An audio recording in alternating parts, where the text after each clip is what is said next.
Poor kids are just as bright and just as talented as white kids. Always a little sketchy about me.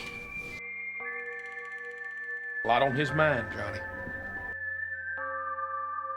Ain't you clever to see through this subterfuge? A failure to properly value your freedom in the promising days ahead. I trust you know 2% nothing's fucking nothing. Announcing your plans. It's a good way to hear God laugh. And fuck us all anyway for the limber dick cocksuckers we are. Hello. I just thought I'd make a video about the wall that sits behind me now, since I got it all hung up, and give you a rundown of the things that are on this wall. We'll start at this end. This is a J.D. Barry handmade recurve bow. It's 50 pounds at 28 inches. It's all handmade, hand inlaid. There are, I believe, 7 different exotic hardwoods in here, and every line you see is a separate stick of wood that goes all the way through. James Barry made this bow.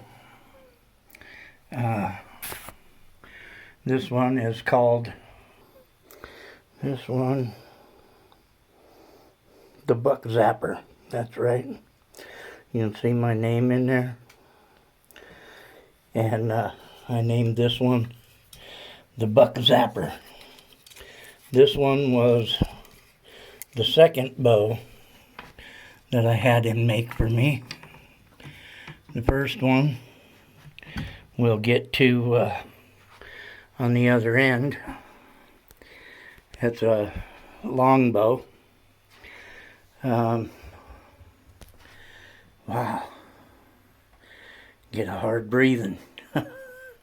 Sorry, hope you can get past my breathing. This long rifle here is one that I had made for my first grandson, Preston. I ordered it right before he was born, and I got it right after he turned 1 year old. It took that long to make it. This one is named Petey. It's a 36 caliber rabbit gun. I have taken a few rabbits with it. I've dropped some prairie dogs with it. That is high quality curly maple, and the barrel is 42 inches long. The stock is extremely thin. If you see, that's 2 fingers. This whole thing is barely 2 fingers, including the barrel. This braid right here is a braid of my wife Audrey's hair that I attached to it. The next one, I did a video on this rifle. This one's called Danny Boy. This rifle was made in 1966 by a guy named Ted Fellows out of Seattle, Washington. It was made as an exact, I don't know what you'd call it.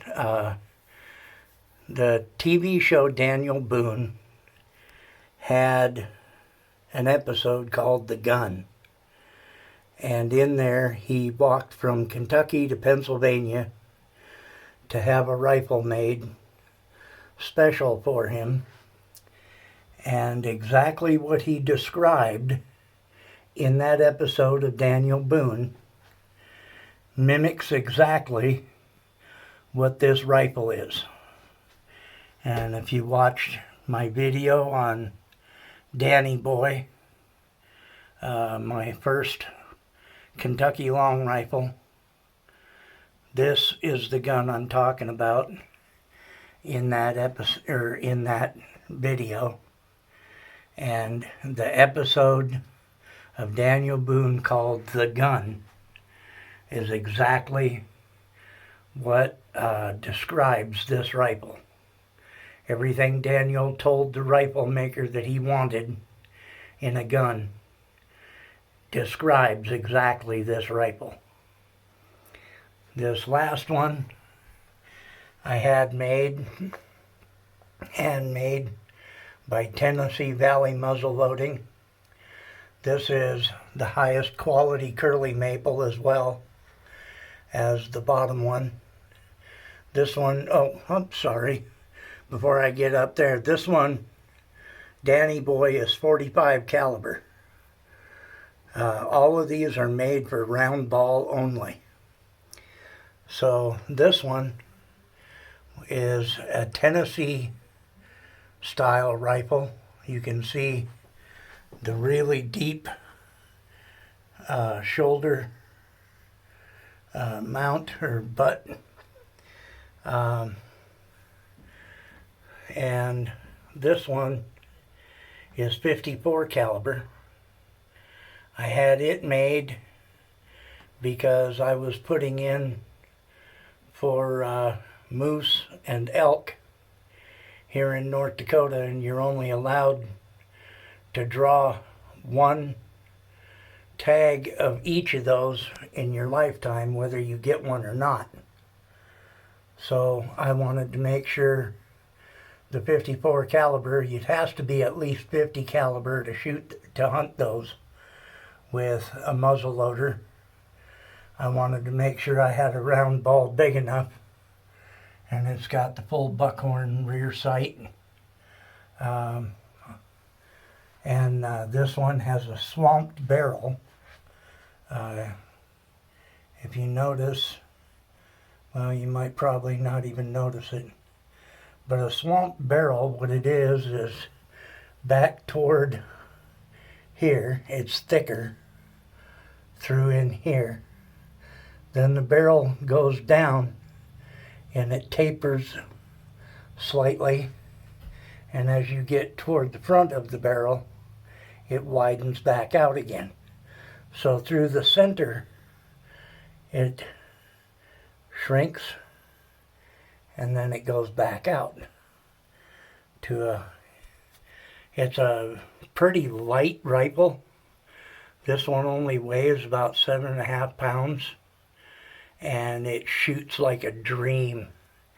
It is absolutely an excellent, excellent rifle.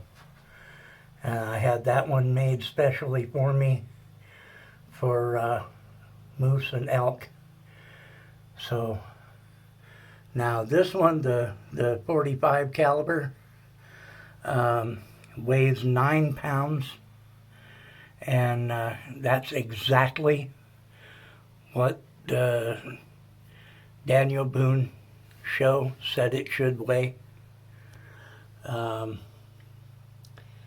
But this one here, now when I ordered this one and had it made, my wife got online and she found someone who makes gun socks, and these are all beads, hand sewn beads on this buckskin. And this was made specifically for that top rifle.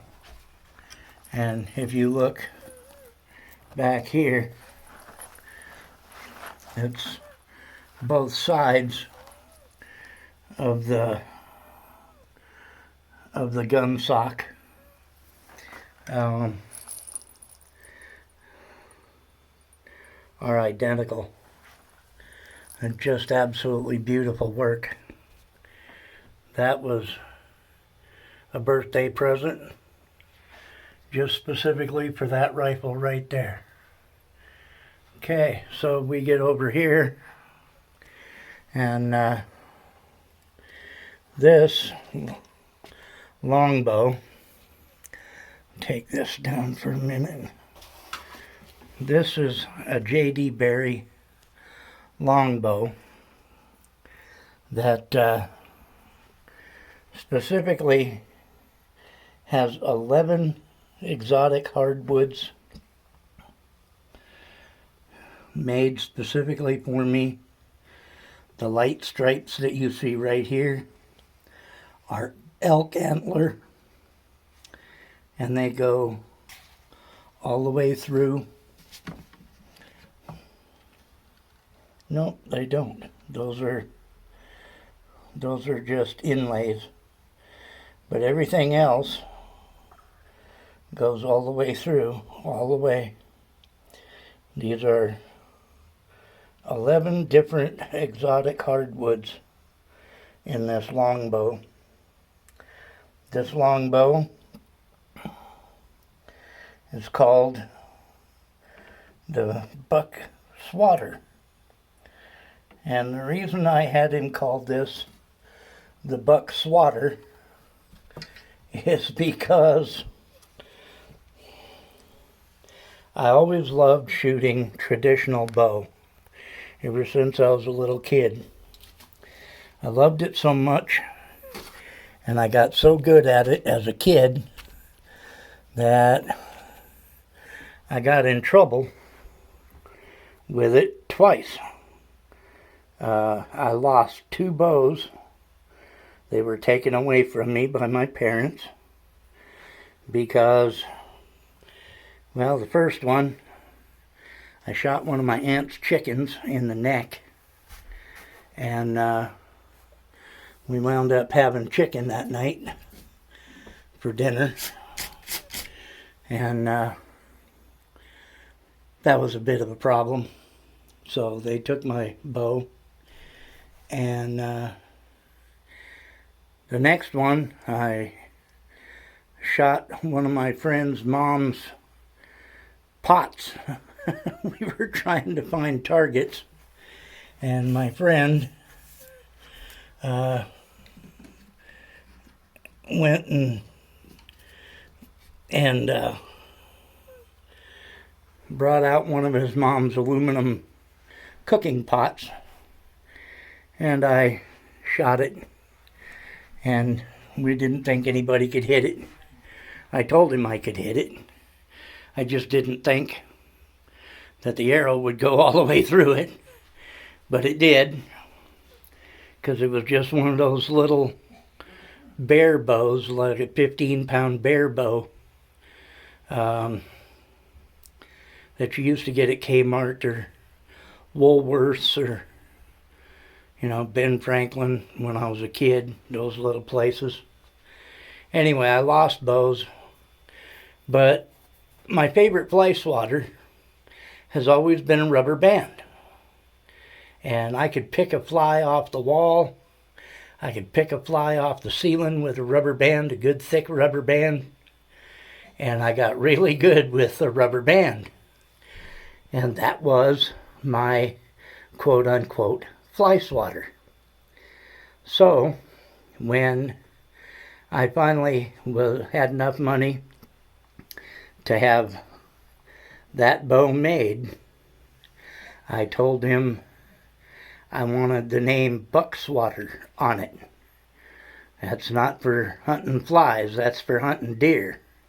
So that's my buck swatter. And this one is the buck zapper. Like a bug zapper, you might call it, but a buck zapper. And both of them were handmade by James Berry of J.D. Berry Bows in Washington State. I particularly chose him because when I wanted a bow to be made for me, I called about 5 different places, and all the places that I got a hold of were like, well, we have a website, you can just go take a look and tell us which one you want. And that was pretty much the end of the conversation. Well, when I called James Berry, we were on the phone for like 2 hours before he agreed to make me that bow. He asked me everything you could think of.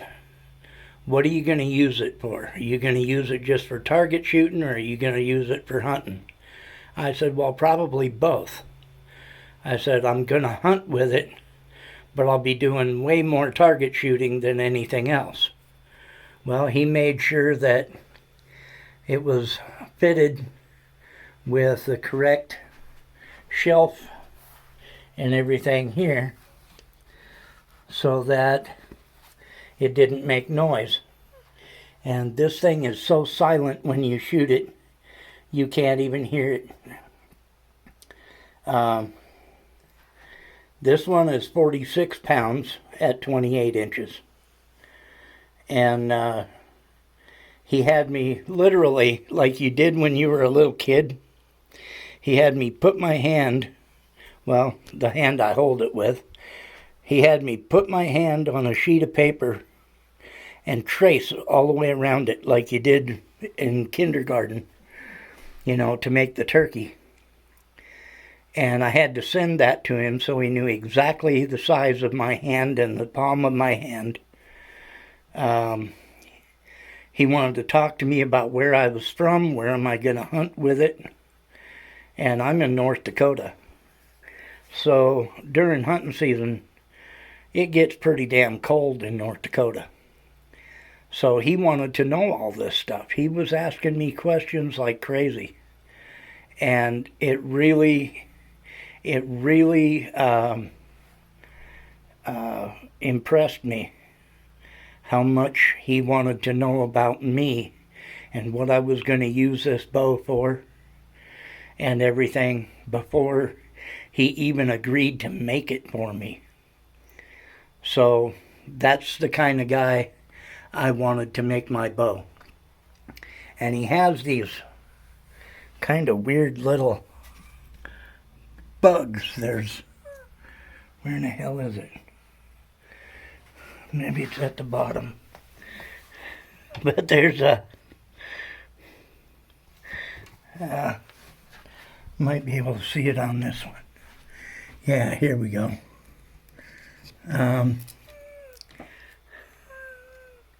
That little bug right there, he puts on all of his bows. And I found out what that's all about. There's a there's a bow brand on the market that is called a Black Widow. And he decided that he was going to put that little bug on all of his bows to make fun of the Black Widow that they put on their bows. I thought it was funny. But this is the hunting gear that I used up until I couldn't hunt anymore. And I'm going to tell you that center rifle, I've taken 2 deer with this rifle. I've taken numerous rabbits and other critters, small critters, with this one. I have yet to kill anything worth eating with that top one, but I'm hoping maybe I can put in this year and just sit somewhere and wait for something to show up. But this video is getting kind of long. My American flag, the big, oh God, that's got to be 6 feet. 6 feet by 3 feet. Or whatever it is. I was given that by a friend of mine, Dave Wiseman, years and years ago.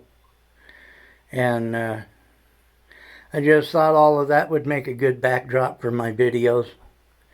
And I thought I'd make this video to tell you a little bit about the stuff. Anyway, thank you much for watching. Like, share, and subscribe. I really need the subs. I really need the support if I'm ever going to get this channel off the ground. And I thank you so much. Y'all have a great day.